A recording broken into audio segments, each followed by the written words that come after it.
Biz ko'pincha kartoshka yetishtirish deganda an'anaviy usulni tuproqqa bo'laklarga bo'lib, ko'kargan kartoshka urug'ini tepaga qaratib ekish va undan olinadigan hosilni kavlab olishni ko'z oldimizga keltiramiz. Innovatsion kartoshkachilik buning aksi bo'lib, yetishtirish jarayoni an'anaviy usuldan tubdan farq qiladi. Eng avvalo in vitro laboratoriyasida viruslardan xoli o'simlik tayyorlab olingandan so'ng yerga emas, po'kakdan tayyorlangan moslamaga ko'chirib o'tkaziladi. O'simlikka zarur minerallar, suv va boshqa biomahsulotlar uning tomiriga purkash yo'li bilan yuboriladi. Bu jarayonni va haroratni smart issiqxonadagi avtomatik tizim boshqaradi. Inson aralashuvi cheklanganligi bois bir ishchi barcha bosqichni to'liq nazorat qila oladi. Biz o'tgan safargi ko'rsatuvimizda ham bu yerda bo'lgandik, faqat qurilish jarayonlari davom etayotganda, hozir ayni damda biz turgan joyimiz sabzavotchilik, poliz ekinlari va kartoshkachilik ilmiy tadqiqot institutining issiqxonasi. Bu yerda mana in vitro usulida ekilgan kartoshkalarning ilk namunalarini mana ko'rib turibsiz. Bu yaqinda ishga tushirilgan va bu yerda ilmiy xodimlar ish olib boryapti. Bu kartoshkalarni ko'paytirish, mini tuganaklar qilish bo'yicha ishlar olib borilyapti. Mana shu institutning ilmiy xodimi Nurbek aka xushvaqt tushuntirib beradilar. Aeroponikalik issiqxonasida turibmiz. Bizga ma'lumki, ushbu institutda kartoshkaning yangi navlarini yaratish bilan birgalikda yaratilgan navlarning urug'chiligi bilan ham shug'ullanadi. Ya'ni bu yerda o'sha sog'lom, viruslardan xoli bo'lgan yuqori avlodli urug'liklar yetishtiriladi. Biz hozir ko'rib turgan maydonda ham institutning biotexnologiya laboratoriyasida kartoshkaning o'sha meristemasidan olib in vitro o'simliklari yetishtirildi hamda ushbu yetishtirilgan o'simliklar ushbu maydonga olib chiqib ekildi. Mana hozir ko'rib turgan maydonimizda 16 mingdan ortiqroq in vitro o'simliklar ekilgan. Agar biz 50 donadan hisoblaganimizda ham 800 mingdan 1 million donagacha mini tuganak olish imkoniyati mavjud. Shu yerda o'zida. Ushbu issiqxonada biz hozir ko'rib turgan o'simliklarimiz 12-15 kun bo'lgan ekilganiga. Men sizga hozir tasini ko'rsatishim mumkin. Mana shu o'simlikni ekkanimizga 15 kun bo'lgan. Mana hozir agar kamerachimiz sal yaqinroq olib kelsa, bu yerda tuganaklarning shakllanishi boshlangan. Mana 1, 2, 3, 4, 5, 6 ta. 6 ta tuganak shakllangan va yana stolonlar chiqishda davom etyapti. Biz o'sha xorij davlatlarda urug'chilik bilan shug'ullanadigan xo'jaliklarda borib ko'rganimizda 70 donadan 100 donagacha olgan. Agar biz 50 donadan hosil oladigan bo'lsak, har bir o'simlikdan bu yerda shu 800 ming dona yuqori avlodli mini tuganak olish. Qancha joydan? 20 sotix maydondan. 20 sotix maydondan 1 million tuganak. 1 million dona rejamiz bor. Bu may oyining oxiriga hosilni yig'ishtirib olamiz va 1 million dona tuganak olish rejamizda bor. Buni birdan eksa bo'ladimi? Xo'p, buni birdan ekib bo'lmaydi. Buni tilim davrini o'tash kerak. Urug'lik materiallarini saqlash uchun maqbul bo'lgan harorat, namlik ta'minlagan holda urug'likni qayta uyg'otib buni eksak bo'ladi. Bemalol bundan urug'chilik xo'jaliklarimiz bizdan o'sha mini tuganaklarni olib, yuqori avlodli tuganaklarni olib, o'sha yuqori hosilga erishish imkoniyati mavjud. Endi buni hosili qachon bo'ladi endi? Mana shu ekilgandan keyin mini tuganak bo'ldi. Mini tuganakni olib borib ekildi. Ekilgandan keyin o'sha dehqonlarimiz qachon o'sha ko'lab oladi? Shu haqida ham bir tushuncha bersangiz. Institut olimlar tomonidan yaratilgan Toshkent ertagisi navi, shu ko'rib turgan maydonimizda hammasi bir xil nav ekilgan. Bu erta pishar nav, kechki emas. 65-70 kunda o'zi hosil tayyor bo'ladi. May oyining oxirida hosil yig'ishtirish imkoniyati mavjud bu yerda. Nurbek aka, endi bu mahalliy navmi yo xorijiy navmi? Keyin buni erta pisharmi yo kech pisharmi? Shular haqida ham bir tushuncha berib ketsangiz. Bizga ma'lumki, respublikamizda juda katta tonna urug'lik import bo'ladi. O'sha ikki mavsumda ekiladigan, bahorda va takroriy muddatda ekiladigan muddatlarda bizga xorijiy davlatlardan, kartoshka urug'chiligi rivojlangan davlatlardan respublikamizda qimmat valyuta hisobiga import bo'ladigan urug'likni qoplash maqsadida ma'lum darajada o'sha import hajmini qisqartirish masalasi turibdi bu yerda pirovardida. Ushbu maqsadlarni ko'zlagan holda shu institut tomonidan urug'lik ishlab chiqarish ko'zda tutilgan. Toshkent viloyatida joylashgan sabzavot, poliz ekinlari va kartoshkachilik ilmiy tadqiqot instituti olimlari tomonidan olib borilayotgan ushbu ilk tadqiqot koreyalik mutaxassislar bilan hamkorlikda amalga oshirilmoqda. 65 kun davomida pishib yetiladigan kartoshkaning yangi navi Niderlandiya qirolligining qishloq xo'jaligi vazirligi mutaxassislarida ham katta taassurot qoldirdi. Assalamu alaikum. We are from a Dutch. O'zbekistonda kartoshkachilik sohasida navlarni yaxshilash bo'yicha tavsiyalar berdik. Bu borada biz yuqori tajribaga egamiz. Biz har doim ikki tomonning rivojlanishini istaymiz va bu yo'nalishda vazifalarni belgilab oldik. O'zbekiston fermerlari uchun yangi istiqbolli navlarni olib kirishni maqsad qilganmiz.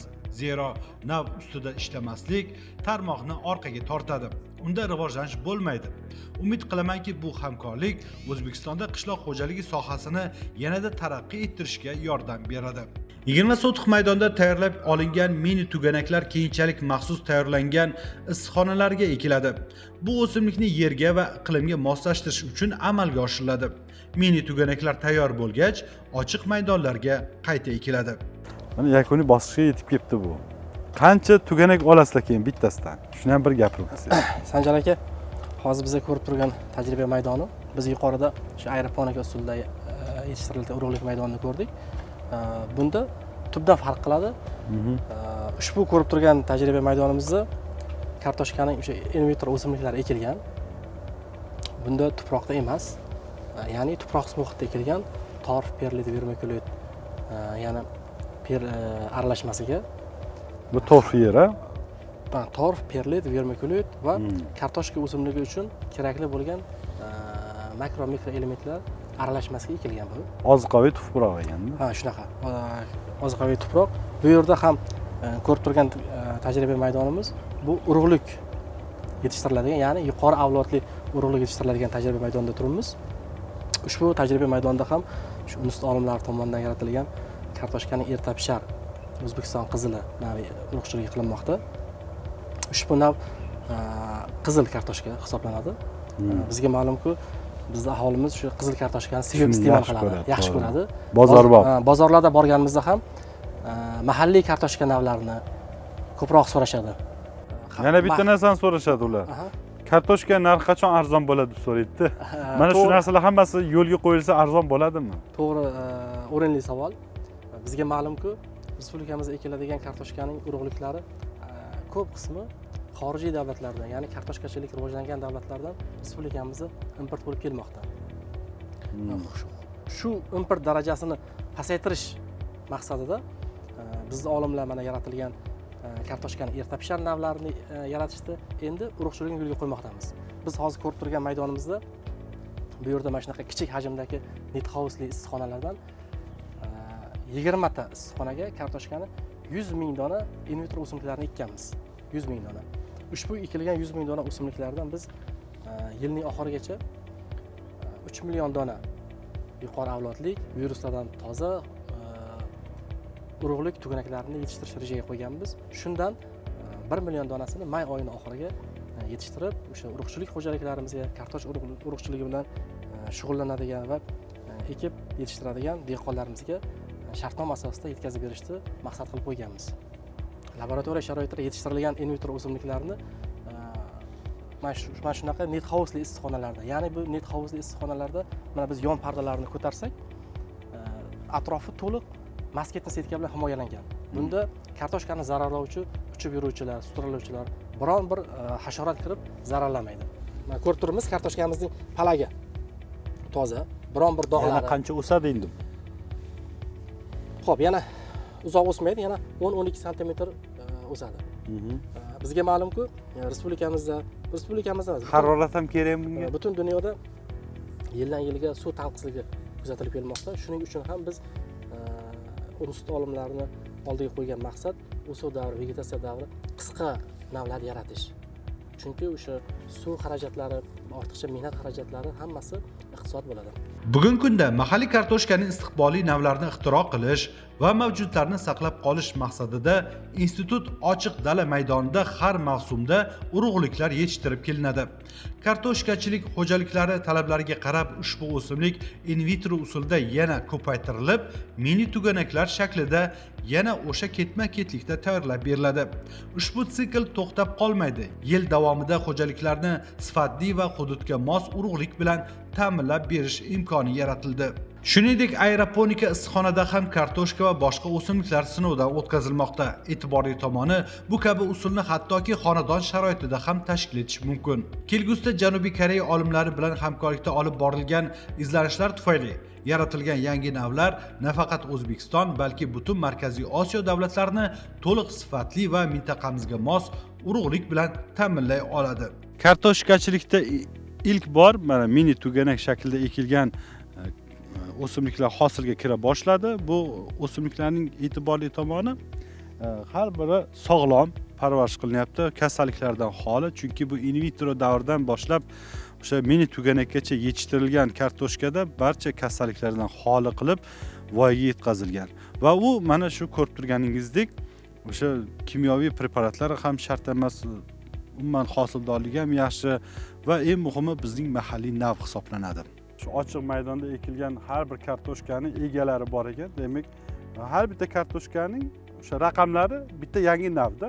Mana shu yerdan olingan kartoshkalar keyinchalik o'sha laboratoriyaga kirib, serhosil navlari tanlab olinar ekan. Qolganini Nurbek o'zingiz gapirib bera qoling. Bu qanday tashkil qilingan? Umuman qanday navlar ko'paytirilar ko'proq? Ko'rib turgan tajriba maydonimiz bu kartoshkani kolleksiyasi ekilgan maydonda turibmiz.